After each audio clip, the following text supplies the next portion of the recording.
Hey everyone, Happy New Year. I hope the new year finds everyone well, and I hope y'all are having a great year so far. As you can tell from the title of this video, 10 beauty tips that every woman should know.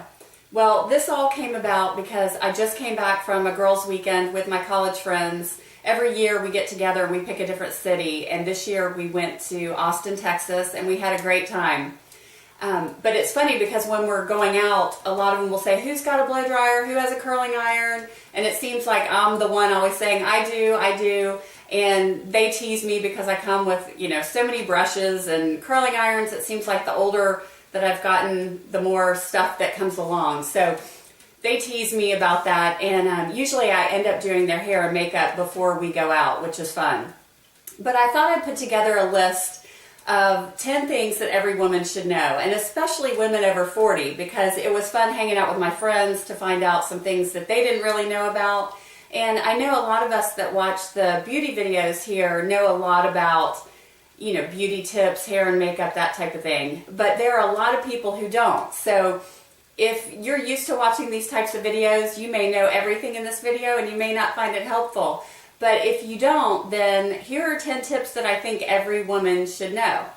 Tip number 1 is to wash your makeup brushes. I know this is something we all know, but you really should do it. And I thought of this one because on the trip, one of my friends is very attached to her blush brush.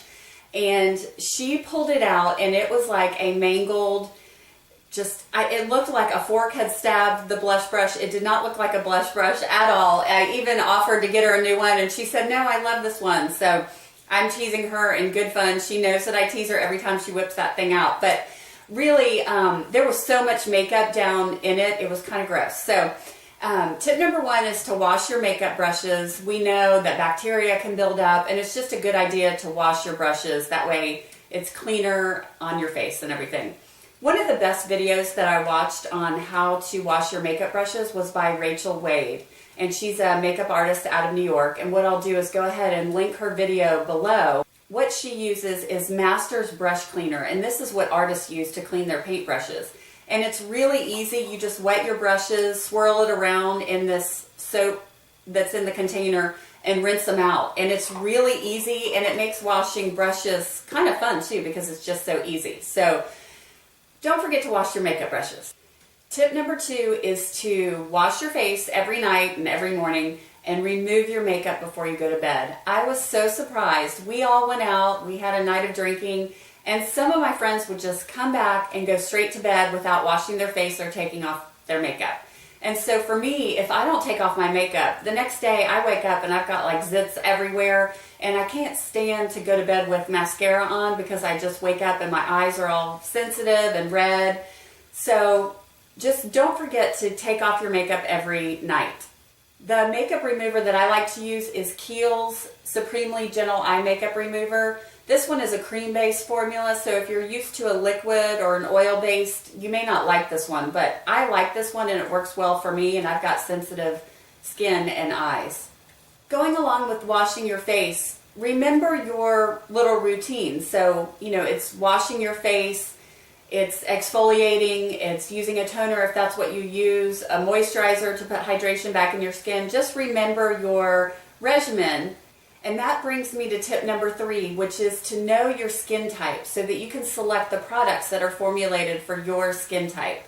One of my friends on the trip, I was putting makeup on her and I used the Laura Mercier foundation primer on her and was putting on her foundation, and she said, why don't you use oil-free? And I said, I don't use oil-free because in the winter my skin is dry, so I don't need the oil-free. And she's like, oh, my skin's dry too. So I was trying to explain to her that she's also got rosacea, so it's important to know your skin type. That way you can find products that work for your skin. So if you are more dry in the winter, you'll use more hydrating products. If you have oily skin, you can use some oil-free products, that type of thing. So tip number 3 is know your skin type and select products that are made for your skin type. Tip number 4 is to educate yourself and learn how to use hot tools for your hair. I was surprised that one of my friends had never curled her hair herself. So one of the nights she asked me to curl her hair. So she had a cute little bob, so I just curled it with a curling iron and rolled it all back. Well, the next night I was doing another friend of mine's makeup, and she said, could I borrow your curling iron? So I said, sure. And so she was in there, and she comes out, and we were dying laughing because she must have put the clamp going the wrong way and crimped it so bad that we actually had to wet her hair and re-blow it dry because we couldn't smooth it out with the curling iron. And she was laughing, saying that she had never curled her hair, and she's 42 years old. So what I'll do is I have some videos on how to curl your hair, how to blow dry it, different brushes that you can use. I'll link some videos below on how to use curling irons and that type of thing. So that way you can do different things with your hair. Number 5 is to pick the correct foundation for your skin type and your coloring. So it's really important to find the right product for your skin. So if you have oily skin, maybe you want to use a mineral powder. If you have dry skin, maybe you want to use a liquid foundation. I think I read an article on choosing the right foundation, so I'll see if I can link that below. But it's great to go to a department store and they can test a couple shades on you, and a lot of them will give you samples, so that way you can take it home and try it as well before you invest in it. Same with Sephora. They are great at giving samples. So what you want to do is go in without any makeup on, and they can test it kind of on your cheek to your jawline, and whichever one you don't really see the most is going to be the match for your skin. So I see so many people walking around with the wrong foundation for their skin type, or the coloring is off. Remember, in the winter we may need to switch it to a lighter color because in the winter most of us are more pale than we are in the summer, and we may even need to change the formula. So tip number 5 is to select the correct foundation for your skin type and your skin color. Tip number 6 is to blend. Blend your foundation, blend your blush, blend your eyeliner, blend everything. And if you think you've blended enough and you're ready to walk out the door, blend a little bit more, because you can't be too blended, is how I think about it. So especially foundation, some great tools for blending your foundation are the Beauty Blender. This one's dirty because I used it. This is a great way to blend your foundation. I love this. I think the Beauty Blender is the best one. I tried the one from Target and it just wasn't as good as this one. Or use a foundation brush. This one is the Sigma F82.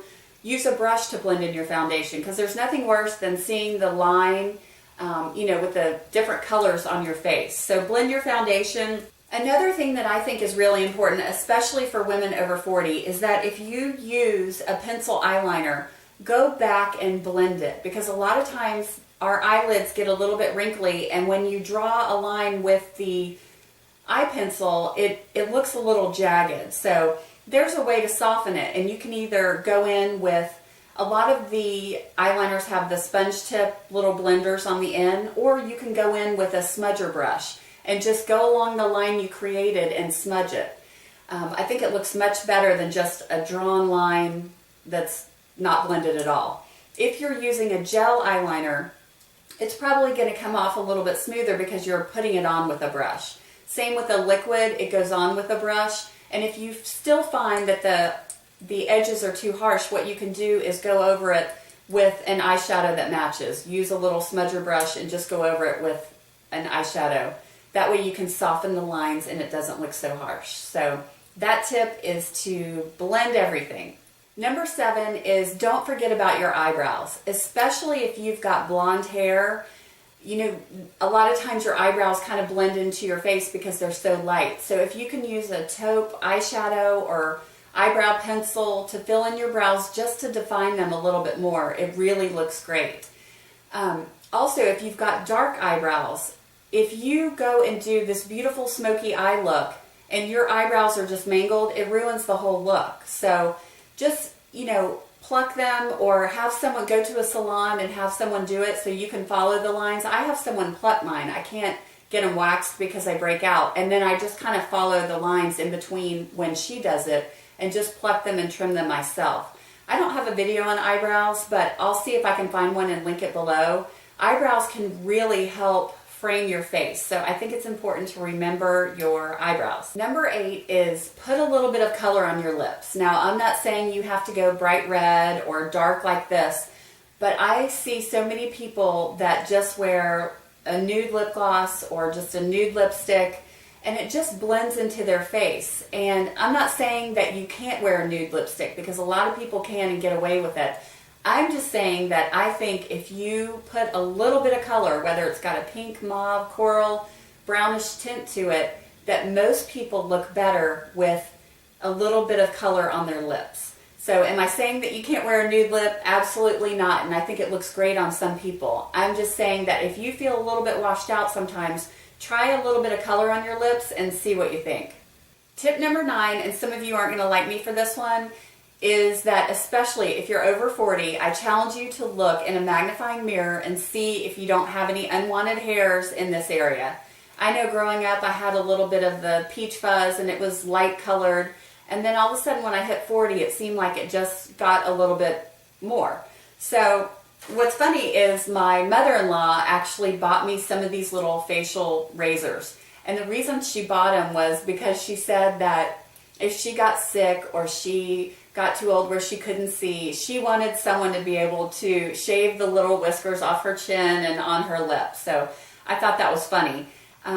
There are 2 different types of these little razors that you can use to remove any unwanted facial hair. And I started doing this a couple years ago, and originally I thought, oh my gosh, if I shave, is it going to grow back like this beard or something? And for me, at least, it has not. I've heard a lot of people doing this, and they don't seem to have that problem. There are 2 different types of razors. This red one I got at Sally's, and I think this blue one came from Ulta. I actually prefer the longer one better because I feel like it can do a better job than the shorter ones. Be careful when you first start to use these razors, because there is a technique to get used to it and knowing how much pressure to put on your skin. What you want to do is go into it at a 45-degree angle. So if you think of a 90-degree angle being a corner or like an L, you're going to want to go in at 45 degrees and just remove any unwanted hair. So I challenge you, take a look in that magnifying mirror, and hopefully we can all get rid of any unwanted hair. Tip number 10 is to use sunscreen. And I know when I was in my teens and in my 20s and even into my early 30s, I didn't want to use sunscreen, especially on my face, because I thought if my face was tan, then I looked better and I always felt better. So knowing what I know now and having a few of the sunspots on my face, my recommendation is to use sunscreen. If you're not going to use it anywhere else, use it on your face, because that way you can prevent sun damage, prevent fine lines. And I know everyone looks great with a tan, and especially on your face, but there are things that you can do. You can use a self-tanner, you can use a tinted moisturizer, you can use foundation and bronzer to get your color to match your skin. So tip number 10 is to use sunscreen, especially on your face. A bonus tip that I have, especially for women over 40, is to use a mid-tone brown eyeshadow in the crease of your eyes, especially if you've got hooded eyes, droopy eyes, saggy eyes. It can really help to lift your eye. I've got hooded eyes, so I definitely need that mid-tone brown in the crease, and I bring it up a little bit above to help lift my eye. Some great colors that I like to use are the Smashbox. This is the nude color. In the Naked palette, there are 2 that are matte shades, and matte shades work better for this. And they are Naked, and if you have a little bit darker skin, Buck, the 2 matte shades in here. Also, another great one is Wedge from MAC and Soft Brown. Wedge is on the very last row here, and most of you know what Soft Brown looks like. It's just a great way to define your crease and give your eyes a little bit of lift, especially if you're in your 40s. So I know there are so many other tips, and I would love to hear from you all what your tips are. Because I feel like I could go on and on talking about each one of these, and I know there's more. So I hope you found this helpful, and I would love to hear your tips below. So thank you so much for watching, and I hope y'all have a great day. Bye.